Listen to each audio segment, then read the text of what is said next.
আসসালামু আলাইকুম। আবারও চলে আসলাম নতুন আরও একটি ভিডিও নিয়ে। এটা হচ্ছে ঠিক তার পরের দিন, যেদিন বাবার বাড়ি আসবো সেদিনের সকালবেলা। এই তো হাজব্যান্ডকে সকাল সকাল অফিসে বিদায় দিয়ে দিচ্ছি, উনি অফিসে চলে যাচ্ছে।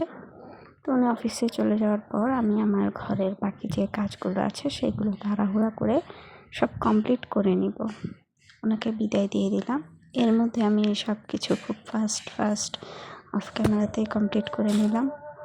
এখানে আমার রান্নাঘরটাকেও আমি মোটামুটি গুছিয়ে নিয়েছি, আর এখানে রান্নাবান্না করে নিয়েছি। এটা হচ্ছে চাল কুমড়ো দিয়ে তরকারি রান্না করেছি মাছ দিয়ে। এখানে হচ্ছে ভাতও রান্না করে নিয়েছি, আর হচ্ছে রান্না করেছি মুরগি। এগুলো অবশ্য রেখে যাব ফ্রিজে, যাতে করে আমি তো চলে ওখানে থাকবো, বাবার বাড়িতে থাকবো। ঈদের আগে আর আসবো না। তো উনি হচ্ছে শনিবারে চলে আসবে, তো শনিবারে না শুক্রবারেই চলে আসবে।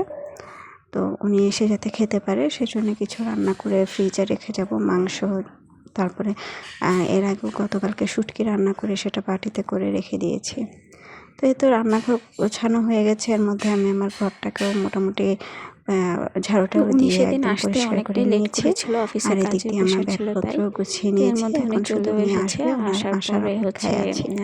খাওয়া দাওয়া করে আমরা সব কিছু আবার ভালো করে একটু বাসাটা ঘুরে ঘুরে দেখছিলাম যাতে সব কিছু ঠিকঠাক আছে কিনা, গোছগাছ করে এখন শুধু বের হয়ে যাব। এর মধ্যে আবার ওনার অফিসের ম্যানেজার স্যারকে দিয়ে 2 কেজি রসমালাইও কিনে এনেছিলাম কুমিল্লা থেকে মাতৃভাণ্ডারে। তো এটাও নিয়ে নিলাম। এই তো স্টেশনে চলেও আসলাম। স্টেশনের ওই পাশেই না একদম কলকাতার বর্ডার, ইন্ডিয়ার বর্ডার আর কি, একদম সাথে লাগোয়া।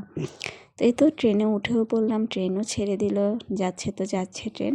কসবা থেকে ভৈরব যেতে খুব একটা বেশি সময় লাগে না, 1.5-2 ঘন্টার মতো সময় লাগে আর কি। এটা হচ্ছে মেঘনা নদী। ঢাকা চট্টগ্রাম রুটে যারা ট্রেন যাতায়াত করে তারা হয়তো এই ব্রিজগুলোকে চিনে। একসাথে 3টা ব্রিজ, খুব সুন্দর লাগে দেখতে আমার কাছে। ঢাকা চট্টগ্রাম ট্রেন রুটে আমার মনে হয় না এর থেকে বড় ব্রিজ আর একটাও আছে, আর কোনো নদীতে আছে। আশুগঞ্জ আর ভৈরবের সংযোগস্থল বলতে পারেন এটা। ব্রিজের মাধ্যমে দুইটাকে একসাথে সংযোগ করেছে আর কি। তো এই তো ব্রিজটা পার হয়ে নিচ্ছি। ব্রিজ পার হওয়ার পরেই না ট্রেন থেকে নামার জন্য হুলস্থুল অবস্থা বেঁধে যায় আর কি, কারণ একদম ব্রিজের পরপরই হচ্ছে ভৈরব স্টেশন, রেলওয়ে স্টেশন। তো এই তো ব্রিজটা কেমন লাগছে আপনাদের কাছে সেটা অবশ্যই জানাবেন। আর এই ভিডিওটা যেহেতু অনেক দিন আগের করা, আমি এতদিনে এডিট করে ভয়েস দিয়ে শেয়ার করছি। বরাবরই হয়েছে আমার অলসতা কাজ করে আর কি একটা, এখনও সেই অলসতাটা কাটিয়ে উঠতে পারিনি। অনেক দিন পরই ভিডিও দিই, আপনারা হয়তো ভুলেও যান। দেখুন এর মধ্যে না ওই ব্রিজ পাশে যে ব্রিজটা আছে ওটার মধ্যেও একটা ট্রেন চলে এসেছে। কি সুন্দর লাগছে দেখতে, তাই না? 2টা ব্রিজ দিয়ে 2টা ট্রেন যাচ্ছে। অনেক ভালো লাগে আমার কাছে এই ব্রিজটা। বাড়িতে আসলে এই ব্রিজে কখন আসবে আমি শুধু সেই অপেক্ষায় থাকি। এটা কেন হয়, কারণ একে তো জার্নিটা শেষ হয়ে যায়, অপরদিকে ব্রিজটা দেখতেও অনেক বেশি ভালো লাগে আমার কাছে। এই তো ব্রিজ শেষ, নদী পার হয়ে গেছে, আমরা ইতিমধ্যে ভৈরবে পৌঁছেও গেছি। এই তো এখন বাবার বাড়িতেও চলে আসলাম। সেদিন আস্তে আস্তে অনেকটা সন্ধ্যা হয়ে গিয়েছিল, তাই আর ভিডিও করা হয়নি। এটা হচ্ছে তার পরদিন সকালবেলা কিছু ক্লিপ নিয়েছিলাম বাবার বাড়ির সামনে। এই তো আর সেটাই আপনাদের সাথে শেয়ার করছি। আচ্ছা, আমি যেহেতু এখন বাবার বাড়ি আছি, তাই আশেপাশে অনেক কিছুর সাউন্ড শোনা যাবে। মুরগি ডাকার সাউন্ড, মানুষের চিল্লাচিল্লি, পাশে যেহেতু ভাড়াটি আছে সে ভাড়াটির ছেলের চিল্লাচিল্লি, বাসায় সবাই কথা বলে সেই চিল্লাচিল্লি, সব মিলে একটু ভালোই নয়েজ হবে।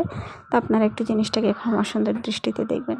তো এই তো সেদিন সকালবেলা আবার চলে গিয়েছিলাম আব্বুর বাগানে। একটা ছোট্ট বাগান করে আব্বু, ওখানে মোটামুটি সব ধরনের ফলের গাছ লাগানো হয়েছে, কিছু সবজির গাছও লাগানো হয়েছে। এই যে একটা ছোট্ট পেয়ারা গাছে একটা মাত্র পেয়ারা হয়েছে। তো আম্মু এখানে বটবটি গাছ লাগিয়েছিল, মাশাআল্লাহ অনেক বটবটি হয়েছে। সেদিন তুলে এনেছিলাম অনেকগুলা। তো এই তো দেখুন বটবটিগুলো কত সুন্দর, একদম তাজা টাটকা সার ছাড়া। এই তো বটবটি পারতে আপনাদেরকে একটা ছোট্ট রিকোয়েস্ট করি, আমার এই ভিডিওটা যদি আপনাদের ভালো লেগে থাকে তাহলে অবশ্যই একটা লাইক দিয়ে কমেন্ট করে জানিয়ে দিবেন কেমন লেগেছে। আর যদি খুব বেশি ভালো লেগে যায় তাহলে আমার চ্যানেলটা সাবস্ক্রাইব করে আমার পাশে থাকবেন। আপনাদের এই ছোট্ট ভালোবাসা কিন্তু আমাকে পরবর্তীতে ভিডিও দিতে অনুপ্রেরণা যোগায়, আরও বেশি কাজ করার অনুপ্রেরণা যোগায়। তো এই তো বটবটি পেরে নিলাম। সেদিন আবার আকাশটা একটু মেঘলা মেঘলা ছিল মোটামুটি, পরে অবশ্য ঝুম বৃষ্টি নেমেছে। আর উনি কিন্তু আমার হাজব্যান্ড কিন্তু ইতিমধ্যে চলেও গেছে কসবাতে। এটা হচ্ছে শনিবার সকালবেলার ভিডিও। তো উনি হচ্ছে ওনার যেহেতু ওদিন অফিস ছিল, সামনে যে সাধারণ ছুটি আছে সেই ছুটির জন্য হচ্ছে 2 শনিবার অফিস করিয়ে নিয়েছে। তো এটা হচ্ছে সেদিন বিকালবেলা। এটা আমাদের একটা ধান ক্ষেত ছিল, মানে আমার মামা ওখানে ধান করেছে। তো ধান কাটার পরে দেখা গেল যে সাইডে অনেক সুন্দর কচু। তো পরে আমি আমার আন্টিকে নিয়ে গিয়েছিলাম একটা কচু, মানে কচুগুলা পেরে আনার জন্যে, তুলে আনার জন্যে। এত ভালো কচুগুলা খেতে। এখানে কিন্তু আমার আন্টি পড়েও গেল হুট করে আবার কচুটা তুলতে গিয়ে, কিন্তু তেমন একটা ব্যথা পাইনি, তেমন একটা না, ব্যথা পাইনি। তো যাই হোক, মাটিগুলো অনেক শক্ত ছিল আর কি। তো এই তো আমার আন্টি হচ্ছে অনেক কষ্ট করে একটা একটা করে কচু তুলে এনেছিলো। আমিও ট্রাই করেছিলাম, কিন্তু আমার পক্ষে বাবা এত মানে এই শক্ত মাটি থেকে টেনে টেনে কচু তোলার মতো শক্তি ছিল না, আর আমার পক্ষে সম্ভবও না। কয়েকটা কচু তুলে নিয়েছিল। এর আগেও সকালবেলা অনেকগুলো কচু তুলে নিয়েছে। ওগুলো হচ্ছে আমার নানু বাড়িতে নিয়ে চলে গেছে। ওখান থেকে ওরা আবার হচ্ছে এগুলা একদম প্রসেস করে সেদ্ধ করে আমাদের বাড়িতে পাঠিয়ে দিয়েছিল। তারপর ওগুলো রান্না করেছে, ভাজি করেছে, আর এত মানে টেস্টি ছিল শাকগুলা, আর অনেক মিষ্টি ছিল। আমি জানি না কেন, কচু শাক এর আগেও অনেকবার খেয়েছি, কিন্তু আমার কাছে না মিষ্টি লাগে নাই, কিন্তু এবারের শাকগুলো আমার কাছে অনেকটা মিষ্টি মিষ্টি লেগেছে। আমি জানি না কেন, মানে অনেক অনেক মানে টেস্টি লেগেছে শাকগুলা খেতে।